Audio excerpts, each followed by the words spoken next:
Okay, welcome to this episode of Random Talk. Real quick, okay?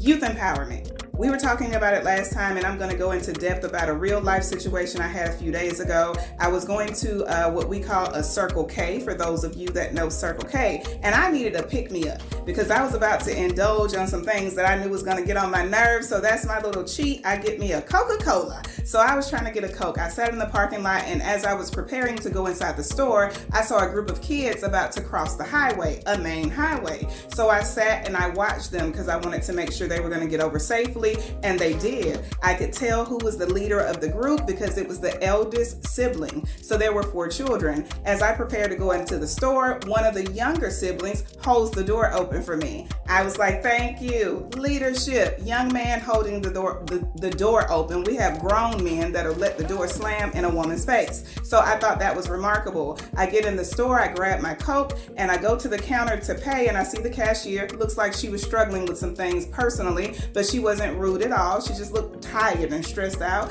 but she was counting out the change. Now, as I stand and wait, the young man, who is only 11 years old, turns around to apologize to me for the wait. Another skill of leadership, because he didn't have to. He was like, ma'am, I'm sorry, we're counting out change. So now my observation goes in. I'm looking at the kids, I'm looking at him, and I'm in my mind trying to figure out, what am I going to do to help them? I wanted to see not what they wanted, but what they needed. And they were in there not picking up miscellaneous things. They were trying to find something to eat. And so when I saw that they kept going to the hot dog counter and they were going to the fountain drinks, I said, okay, I'm going to purchase the hot dogs. I said, what do you want to eat? He said, we want hot dogs, but the hot dogs are $4. I was like, whoa, $4 for one hot dog? No, that shouldn't be the case. So I asked the cashier, and she said, no, it's 2 for $4. So I told her to add 4 hot dogs to my checkout for my Coke. And she said, okay. I told the kids, I introduced myself. I said, my name is, and then I said, I'm going to purchase your hot dogs. Each and every one said, thank you.